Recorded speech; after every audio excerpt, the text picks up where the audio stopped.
सबसे पहले आपसे जानना चाहते हैं कि अक्षत गुप्ता कैसे बने एज ए इन्फ्लुएंसर, कैसे आपने अपनी पूरी जर्नी यहाँ तक आप पहुँचाई है, उसके बारे में थोड़ा आपसे जानना चाहें। सर सिर्फ सच बोल के, जीवन में उतार चढ़ाव सबके होता है, लेकिन अपने बुरे वक्त से राब्ता लोग नहीं रखना चाहते हैं, मुँह छिपाते हैं, ये बताना नहीं चाहते हैं कि क्या क्या गलत हो गया।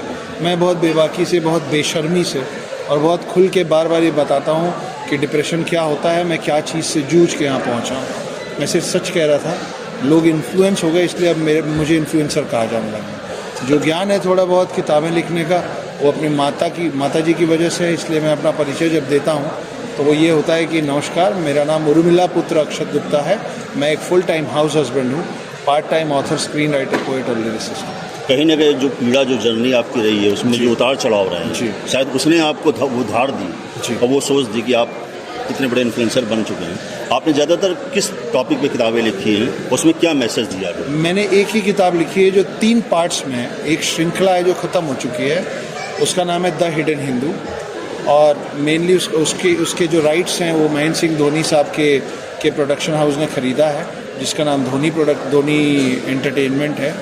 द हिडन हिंदू आज की डेट में भारत में सबसे तेज़ी से चढ़ने और बिकने वाली किताब है।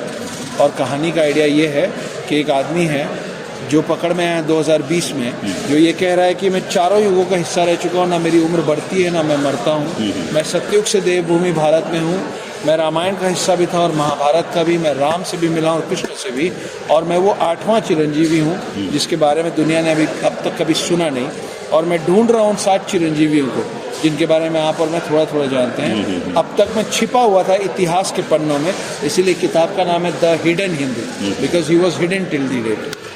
आपको नहीं लगता कि युवा जो है जी, खासतौर से अपने देश की जो संस्कृति है या जो आपने बताया, जिस तरीके की हमारी धरोहर रही, जो चीज़ें आस्था की हो, ऐतिहासिक हो, पौराणिक हो, कहीं ना कहीं उसको लेकर के अभी अज्ञानता है, और उसमें उनको ज़रूर वो पढ़ना चाहिए उस विषय को कि भारत है कि एक्चुअली भारत की विभिन्नता क्या है, सर, उसकी संस्कृति क्या है।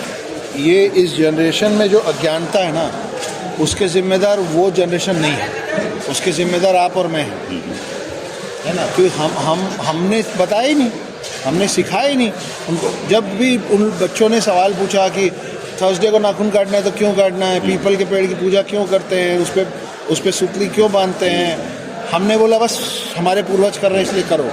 आपने लॉजिक दिया नहीं। आज की डेट में आपके यंग जनरेशन को ये तक नहीं मालूम कि भगवान का फुल फॉर्म क्या है। जी, कि भगवान का फुल फॉर्म है भूमि, गगन, वायु, अग्नि और नीर, जो मिलके इन 5 को वश में करे वो भगवान बन जाता है। आप भगवान भगवान बोल रहे हैं, लेकिन जब उनको समझ में नहीं आएगा कि हमने भगवान शब्द क्यों बनाया, तो अगर आज की जनरेशन अज्ञानता से जूझ रही है तो उसके जिम्मेदार मैं बीच के जनरेशन में, आप मेरे से बड़े जनरेशन के हैं, वो मुझसे छोटे जनरेशन के हैं, ये जिसमें मेरे माता पिता भी आते हैं, आपके उम्र के सब लोग आते हैं। ये उनकी ज़्यादा गलती है कि हमारा नेक्स्ट जनरेशन अज्ञानता में है। मेरे को बहुत देर से समझ में आया, मैं उस ब्रिज को आपके और उनके बीच में पुल बनने की कोशिश ऑलरेडी शुरू कर चुका हूँ। मतलब कहीं ना कहीं उनकी जिज्ञासा को तर्क संगत तरीके से लोगों ने नहीं समझाया, इसलिए वो शायद आज दौर से गुजर रहे हैं। सनातन धर्म और हिंदू धर्म एक लौती ऐसी कौम है जिसके हर बात के पीछे एक कारण है, लॉजिक्स है। हमारा रंग भगवा है, भगवा मिलता है लाल और पीला मिला के। सामने वाला देखने वाला डिसाइड करेगा कि ये जो उसको लाल देखना है कि पीला।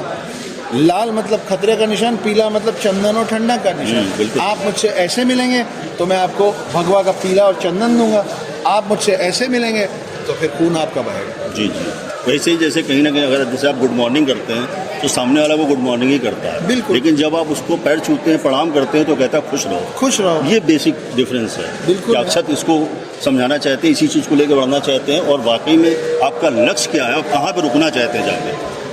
मैं मरते दम तक नहीं रुकना चाहता हूँ, क्योंकि हमारा सनातन धर्म इतना बड़ा है और उसमें सीखने और सिखाने के लिए इतना कुछ है कि एक जीवन काल कम है सीखने वालों के लिए भी और सिखाने वालों के लिए। मैं अपना प्रयास करता हूँ। आखिरी संदेश आप जो देना चाहते हैं अपने पाठकों को, लोगों को? मुझे इतना सारा प्रेम देने के लिए, मेरी किताबों को इतना सराहने के लिए, मैं आप लोगों को जितनी बार धन्यवाद बोलूँ, आभार बोलूँ, साधुवाद बोलूँ, कम है।